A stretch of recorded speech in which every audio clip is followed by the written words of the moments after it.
আসসালামু আলাইকুম। বার্তা নির্যাসে সবাইকে স্বাগত। ট্রাম্পের বাণিজ্য যুদ্ধে চীন জিতে যাচ্ছে। সম্প্রতি যুক্তরাষ্ট্র ও চীনের মধ্যে জেনেভা ও লন্ডনে যে বাণিজ্য আলোচনা হয়েছে তা সাময়িক স্বস্তি দিলেও দুই দেশের মধ্যে দীর্ঘমেয়াদী সংকটের সমাধান দেয়নি। মার্কিন প্রেসিডেন্ট ডোনাল্ড ট্রাম্প এসব অস্থায়ী ব্যবস্থাকে চুক্তি হিসাবে তুলে ধরেছেন এবং দাবি করছেন এসব চুক্তি যুক্তরাষ্ট্রের জন্য ভালো। কিন্তু চীন বিষয়টিকে একেবারেই বিচ্ছিন্নভাবে দেখছে। চীনের মধ্যে তারা এই বাণিজ্য সংঘাত আরও আত্মবিশ্বাস নিয়ে এবং আরও আত্মনির্ভর হয়ে পার হয়ে এসেছে। চীন মনে করছে তাদের দীর্ঘমেয়াদী পরিকল্পনা ভালো ফল দিচ্ছে। 2018 সালে চীন যুক্তরাষ্ট্রের মধ্যে এই কঠিন বাণিজ্য যুদ্ধ শুরু হয়। এরপর থেকে এমন একটি কৌশল গ্রহণ করেছে যেখানে প্রতিরক্ষামূলক ও আক্রমণাত্মক দুই ধরনের পদক্ষেপ একত্রে রয়েছে। আত্মরক্ষার কৌশল হিসেবে চীন তাদের বাণিজ্য প্রবাহের পথ ঘুরিয়ে দিয়েছে, ডলারের উপর নির্ভরশীল বৈশ্বিক অর্থব্যবস্থার বিকল্প খুঁজছে এবং নিজেদের প্রযুক্তিতে বিনিয়োগ অনেক গুণ বাড়িয়েছে। চীন অভ্যন্তরীণ বাজারের ভোগ বাড়াতে চেয়েছে। এটি তারা শুধু ভোক্তা প্রবণতা বাড়ানোর জন্য করেনি, বরং কৃত্রিম বুদ্ধিমত্তা বা গ্রিন টেকের মতো কৌশলগত খাতে চাহিদা বাড়ানোর জন্য করেছে। আক্রমণাত্মক কৌশল হিসেবে চীন রপ্তানি নিয়ন্ত্রণ কঠোর করেছে এবং প্রতিপক্ষের উপর দ্রুত ও সুচিন্তিতভাবে জবাব দেওয়ার সক্ষমতা দেখিয়েছে।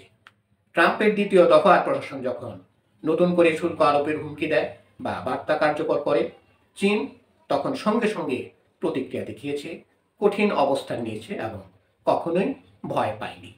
চীন শুধু প্রতিক্রিয়া দেখাচ্ছে না, বরং এই পুরো বাণিজ্য সংঘাতকে নিজেদের শর্তে পুনঃসংজ্ঞায়িত করেছে। শুধু দর্শক যারা এখনো আমাদের চ্যানেলটি সাবস্ক্রাইব করেননি, সাবস্ক্রাইব করে আমাদের সঙ্গেই থাকুন। একই সময়ে ট্রাম্প প্রশাসনের নীতিগুলো আসলে যুক্তরাষ্ট্রের নিজের শিল্প খাতে চীনের উপর নির্ভরতাকে প্রকাশ করে দিয়েছে। বিশেষ করে বিরল খনিজ ও বিভিন্ন কাঁচামাল নিয়ে যুক্তরাষ্ট্র যে চীনের উপর নির্ভরশীল তা ইতিমধ্যে স্পষ্ট হয়ে গেছে। ট্রাম্পের শুল্ক আরোপের ফলে যুক্তরাষ্ট্রের উৎপাদকেরা বিপাকে পড়েছেন এবং অতিরিক্ত দামে তারা এইসব উপকরণ কিনতে বাধ্য হচ্ছেন। ট্রাম্পের এই অনিয়মিত ও নাটকীয় শুল্ক নীতি চীনের কমিউনিস্ট পার্টির জন্য এক ধরনের প্রচারণামূলক জয় এনে দিয়েছে। যদিও চীনের জনগণের কাছে ট্রাম্পকে প্রতিহত করা ততটা জনপ্রিয় কিছু নয়, তবুও এই যুদ্ধে তাদের একটি কৌশলগত সুবিধা দিয়েছে। চীন মনে করে যুক্তরাষ্ট্রের দীর্ঘদিনের চেষ্টার ফল হিসাবে যুক্তরাষ্ট্র ও চীনের মধ্যে যে অর্থনৈতিক সংযোগ তৈরি হয়েছিল তা ট্রাম্প প্রশাসন যে কোনো মূল্যে বিচ্ছিন্ন করতে চায় এবং এর মধ্যে ট্রাম্প চীনের উত্থান ঠেকিয়ে দিতে চান। চীন চায় না তাদের সঙ্গে যুক্তরাষ্ট্রের বাণিজ্য যুদ্ধ হোক, চীন চায় না তাদের অর্থনৈতিক বিচ্ছিন্নতা হোক, কিন্তু চীন মনে করে যদি বিচ্ছিন্ন হতে বাধ্য হয় তাহলে তারা যেন বিচ্ছিন্নতা মেনে নিতে পারে, কিন্তু যুক্তরাষ্ট্রের সামনে মাথা নত করবে না।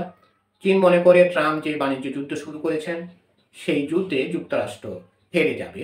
এ কারণে চীন নেতৃত্ব ব্যবসায়ী উদ্যোক্তারা আত্মনির্ভরতা তৈরির দিকে মনোযোগ দিয়েছেন।